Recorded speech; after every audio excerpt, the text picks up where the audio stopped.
ये आकाशवाणी रायपुर है। छत्तीसगढ़ी समाचार बुलेटिन के संग मिनल तिवारी के जय जोहार। आज के प्रमुख समाचार। प्रधानमंत्री नरेंद्र मोदी ह अयोध्या म राम मंदिर बर भूमि पूजन करीन अउ आधारशिला राखीन। छत्तीसगढ़ म घलो उत्साह के संग विशेष पूजा पाठ करे गिस। गोधन न्याय योजना के हितग्राही मन के खाता म गोबर बिसाए के पहिली भुगतान आज करे गिस। संगे संग राज्य म शहीद महेन्द्र कर्मा तेंदूपत्ता संग्राहक सामाजिक सुरक्षा योजना घलो शुरू होइस। अउ अवैया 24 घंटा म छत्तीसगढ़ के कतकोन जगह म जोरदार बरसा के संग गाज गिरे के देगे हे चेतावनी। अब समाचार विस्तार ले।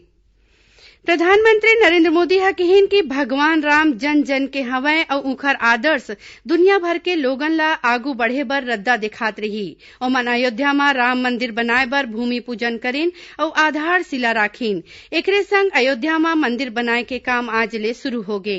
भूमि पूजन के बाद मंच ले बोला श्री मोदी ह राम मंदिर ल राष्ट्रीय एकता के प्रतीक बताइन अउ कहिन कि करोड़ों लोगन ल आज ये विश्वास नहीं होवत होही कि ओखर सपना पूरा होवत थे। प्रधानमंत्री ह देश के जगह जगह ले लाए गे पबरित माटी और नंदिया के जल लाए मा ये बेरा ल न भूतो न भविष्यति जैसन बताइन। श्री मोदी ह भूमि पूजन ले पहली हनुमानगढ़ी म दर्शन और पूजा पाठ करीन। ये मौका म ओमन बताइन कि राम मंदिर बने ले अयोध्या के हर क्षेत्र म रोजगार के मौका बाढ़ी। प्रधानमंत्री ह राम मंदिर के मॉडल म स्मारक डाक टिकट जारी करीन। उत्तर प्रदेश के मुख्यमंत्री योगी आदित्यनाथ ह श्री मोदी ल चिन्हा के रूप म राम के प्रतिमा भेंट करीन। ये बेरा म कतकोन संत आध्यात्मिक नेता और राम मंदिर आंदोलन ले जुड़े कतकोन झिन मौजूद रहीन। विश्व हिंदू परिषद के पूर्व अध्यक्ष स्वर्गीय अशोक सिंघल के परिवार ले पवन सिंघल और महेश भागचंदका समारोह म शामिल होइन। राष्ट्रीय स्वयं सेवक संघ सर संघ चालक मोहन भागवत, श्री राम जन्मभूमि तीर्थ क्षेत्र ट्रस्ट के अध्यक्ष नृत्य गोपाल दास, उत्तर प्रदेश के मुख्यमंत्री योगी आदित्यनाथ और राज्यपाल आनंदीबेन पटेल समारोह में शामिल हुईं। छत्तीसगढ़ के लोगन अयोध्या में राम मंदिर निर्माण बर आज होए भूमि पूजन ले उत्साह में हवय। ये क्षेत्र भगवान श्री राम के ननिहाल माने जाथे।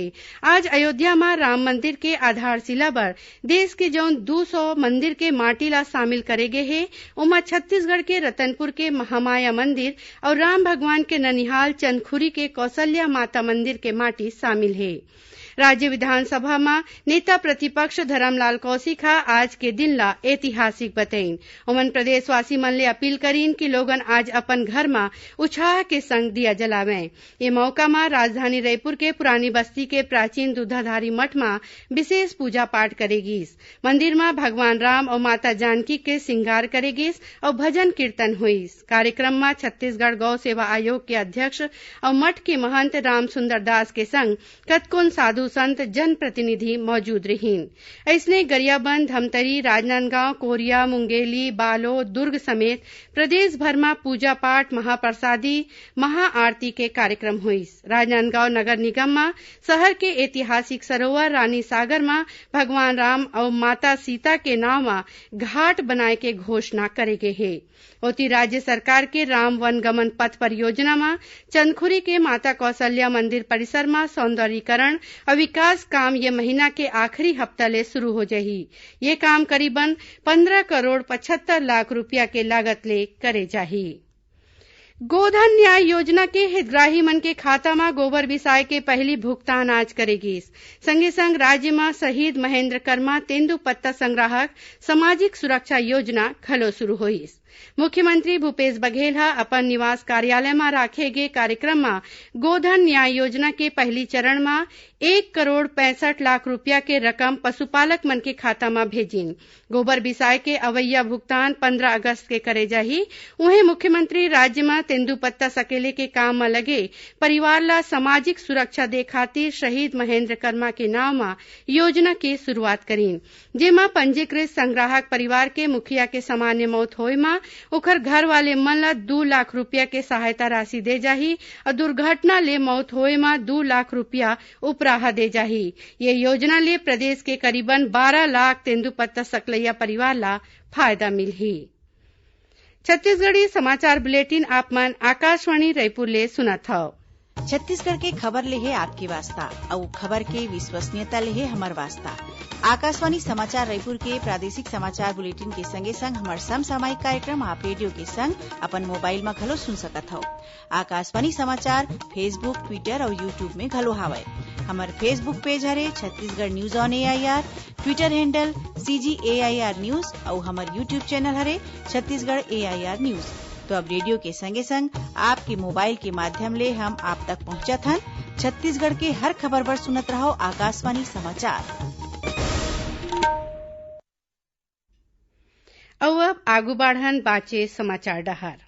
प्रदेश में आज आने जिला ले कोरोना संक्रमित नवा मरीज मिले के पुष्टि होए हे। राजधानी रायपुर के सेंट्रल जेल में रैपिड टेस्ट में 16 झिन कैदी कोरोना पॉजिटिव मिले हे। ये मरीज मन के सैंपल RT-PCR जांच पर भेजे जाथे। जेल DIG डॉक्टर के गुप्ता ह बताइन कि सावधानी राखत जेल के आने कर्मचारी मन के घलो कोरोना जांच कराए जाही। ओती दुर्ग जिला में आज मंझनिया तक कोरोना पॉजिटिव 23 झिन नवा मरीज के पहचान करे गे हे, जेमा 8 ठिन मामला सेक्टर 7 के हवय।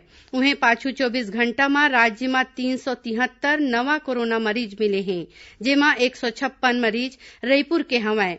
राज्य में अब तक 69 झिन मरीज के मौत होए हे और अभी प्रदेश के अस्पताल मन में सक्रिय मरीज के संख्या 2500 ले ज्यादा है।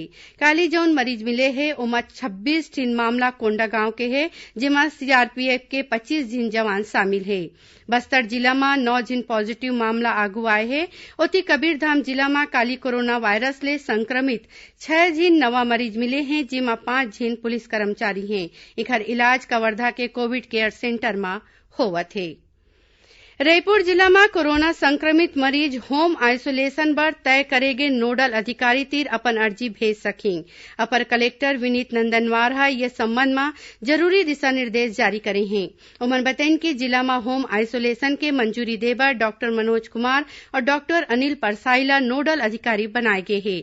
उन्हें कोरिया जिला के जम्मू विकास खंड में कोरोना संक्रमण ले बचाव बर जरूरी उपाय करे जाथे। मरीज मन के जांच बर जम्मू विकास खंड में जांच केंद्र बनाए गए हैं। यही बीच राजनांदगांव मेडिकल अस्पताल में कोरोना संक्रमित मरीज मन बर RT-PCR जांच केंद्र शुरू हो गए हैं। मुख्यमंत्री भूपेश बघेल के मासिक रेडियो वार्ता लोकवाणी के 9वां कड़ी के प्रसारण 9 अगस्त इतवार के हुई। मुख्यमंत्री ये बखत लोकवाणी में न्याय योजनाएं नई दिशाएं विषय में प्रदेश के लोगन संग गोड़ बात करही। एकर प्रसारण छत्तीसगढ़ आकाशवाणी के जम्मू केंद्र FM रेडियो और क्षेत्रीय समाचार चैनल में बिहनिया 10:30 बजे ले 11 बजे तक करे जाही। बीजापुर जिला में आज माओवादी और सुरक्षा बल के बीच हुई मुठभेड़ में एक महिला माओवादी के मौत हो गई। जिला के पुलिस अधीक्षक कमलोचन कश्यप बताइन कि district reserve guard, special task force, cobra battalion और केंद्रीय रिजर्व बल कोतिले माओवादी मन के खिलाफ संयुक्त अभियान चलाई गईस। ये बेरा में आज इसुलनार और पुन्नूर के जंगल में माओवादी मन संग मुठभेड़ हुई। पाछू सर्चिंग अभियान के बेरा महिला माओवादी के शव बरामद हुई। संगे संग एक 12 बोर के बंदूक, कारतूस, डेटोनेटर, विस्फोटक जिनिस बरामद करे गए हैं। अवैया 24 घंटा में छत्तीसगढ़ के कतकोन जगह में जोरदार वर्षा के संग गाज गिरे के चेतावनी दे गए है। मौसम विभाग के मुताबिक बंगाल के खाड़ी और ओडिशा के उत्तरी इलाका में एक ठिन निम्न दाब के क्षेत्र बने के सेती प्रदेश में जोरदार वर्षा हो सकत है। रायपुर, दुर्ग और बिलासपुर के संगे संग आने जगह पर येलो अलर्ट जारी करे गए है। आखिर में प्रमुख समाचार एक घाव फेर।